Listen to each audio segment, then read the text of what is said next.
É um prazer estarmos de volta para estudar a Palavra de Deus aqui no canal Em Família. Eu sou Francisco Júnior e juntos vamos dar sequência ao estudo da lição 8.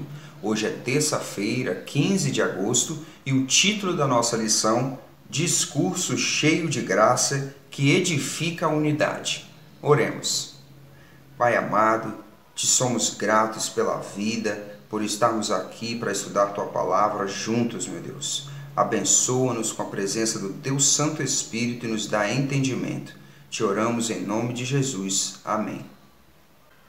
No estudo de hoje, vamos ver como Paulo estrutura o seu discurso. Muitas vezes ele vai usar um comando negativo, seguido por um comando positivo, e em seguida uma lógica. No exemplo de hoje, ele vai dizer que todos deixem de mentir e passem a falar a verdade. E a lógica, porque somos todos membros de um mesmo corpo. Paulo não está aqui com esse conselho de falar a verdade, nos incentivando a sermos agressivos com os nossos irmãos. Pelo contrário, ele pede que nós usemos a verdade para promover a paz. Em outro exemplo, Paulo vai dizer: aquele que roubava, não roube mais, passe a trabalhar. Paulo demonstra, assim, uma fé genuína no poder de Cristo de mudar comportamentos e transformar vidas. A pergunta número 3 vai dizer assim: qual dos conselhos de Paulo a respeito do uso da fala você considera mais importante e por quê? A resposta nós vamos encontrar no livro de Efésios, capítulo 4, dos versículos 25 ao 29. É importante fazer a leitura completa, aliás, é importante fazer a leitura da semana sugerida, mas nós vamos nos concentrar aqui nos versículos 25 e nos versículos 29 para encontrar a resposta. Efésios capítulo 4, verso 25 diz o seguinte: por isso, deixando a mentira, que cada um fale a verdade com o seu próximo, porque somos membros do mesmo corpo.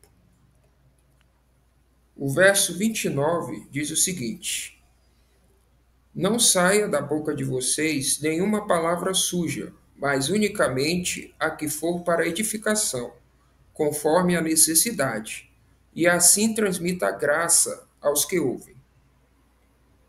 Então, a partir dessa leitura, essa pergunta aí é uma pergunta muito pessoal.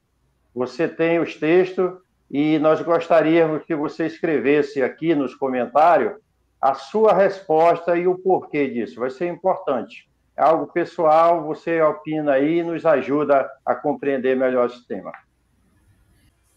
No nosso estudo, nós vamos perceber a forma como Paulo trabalha as suas orientações, os seus conselhos. E a lição destaca isso, que Paulo costuma usar um comando negativo, em seguida um comando positivo e terminar com uma lógica.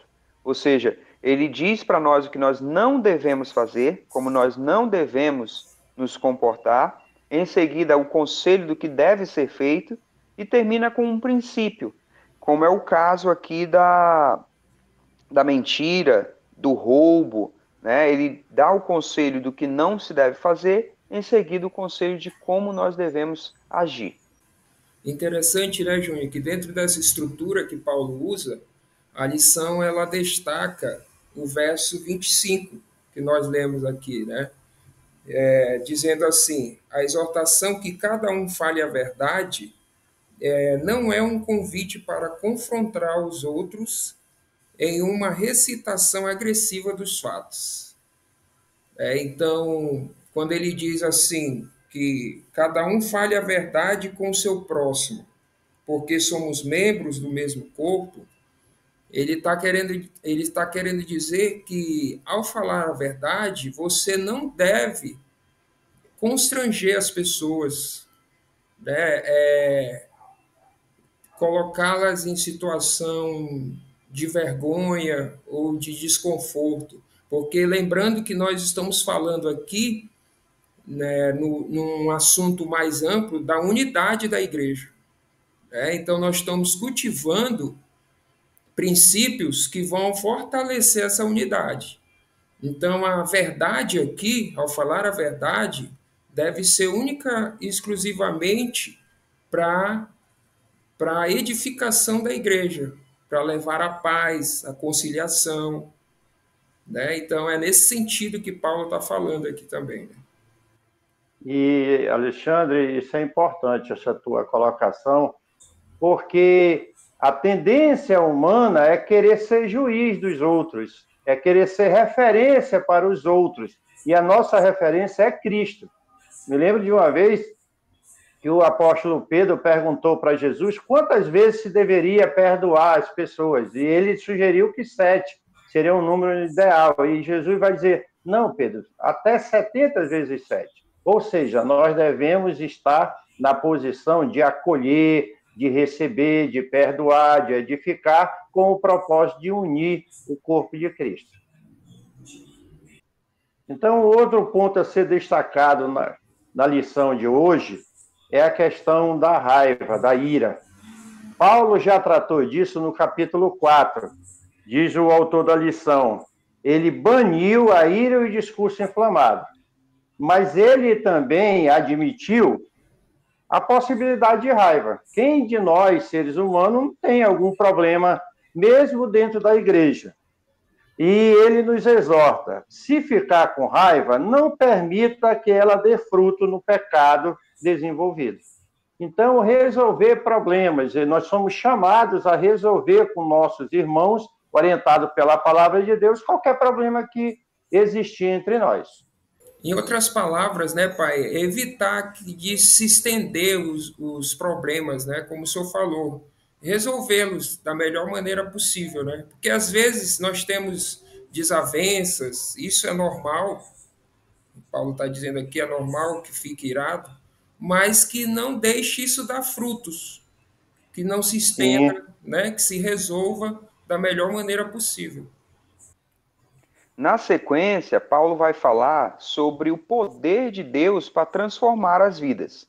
Ele vai usar aqui no nosso estudo, no versículo 28, a questão do roubo, né? Ele diz, quem roubava, não roube mais. Ele está falando de uma forma específica, mas isso serve para todos os aspectos da nossa vida. O poder de Deus está à nossa disposição para mudar hábitos, costumes, coisas que nós não temos poder. Muitas vezes nós precisamos nos esforçar bastante para abandonar um vício, para abandonar um hábito ruim, e o poder de Deus está à nossa disposição para nos ajudar.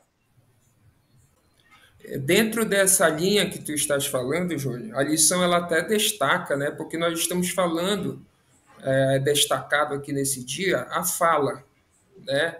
Então, a lição diz aqui no final, Paulo imaginou a expressão negativa sendo não apenas detida, mas também trocada por uma declaração que exibisse 3 critérios.